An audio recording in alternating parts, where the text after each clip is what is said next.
റീനു, തന്റെ മനസ്സിലുള്ള തുറന്നു പറയാൻ സമയമായിരിക്കുന്നു. Now tell me, do you love me? No. സച്ചിനെ മതി നിർത്ത്. റീനുവിന് ക്വസ്റ്റ്യൻസ് എനിക്ക് മനസ്സിലായില്ലെന്ന് തോന്നുന്നു. മനസ്സിലായി, എനിക്ക് തന്നെ ഇഷ്ടമല്ല. ഓ, ഞാനൊന്ന് വഴക്ക് പറഞ്ഞതിലുള്ള പരിഭവം. എന്നെ ഇഷ്ടമാണെന്ന് നിന്നെ തുറന്നങ്ങ് സമ്മതിച്ചേക്കും മാഡം. ആദ്യം എന്താ തലയ്ക്ക് സുഖമില്ലേ? റീനു, JKD നിർത്ത ആൾക്കാർ ശ്രദ്ധിക്കുന്നു. തന്റെ ഒരു ജേക്കെ. എടോ, എനിക്ക് തന്നെ ഇഷ്ടമല്ല, അത്ര തന്നെ. Any reason? ഒരു 100 റീസൺ തരാം. എടോ, ആ ട്രിപ്പിന് തനിക്ക് അറ്റൻഷൻ കിട്ടാത്തതിന്റെ ദേഷ്യല്ലേ താൻ അന്ന് ആ പ്രൊജക്ടിനോട് തീർത്ത്. എന്നിട്ട് പണി മൊത്തം എനിക്ക് കിട്ടി.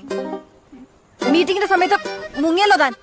Reenu, let me explain. എനിക്കൊന്ന് വിശാഖപട്ടണത്ത് വളമീഡിയലിന് പോയതായിരിക്കും. എക്സാക്ട്ലി. അപ്പൊ ഒന്ന് ലഞ്ച് ടൈമിൽ അയാൾ മാരി ആദ്യം പറഞ്ഞതോ? ആദി, ഇറ്റ് വാസ് എ ഗെയിം. അന്ന് അയാൾ കിൽ സുബിൻ എന്ന് പറഞ്ഞു. എന്ന് വെച്ചാൽ സുബിനെ പോയി കൊല്ലണോ?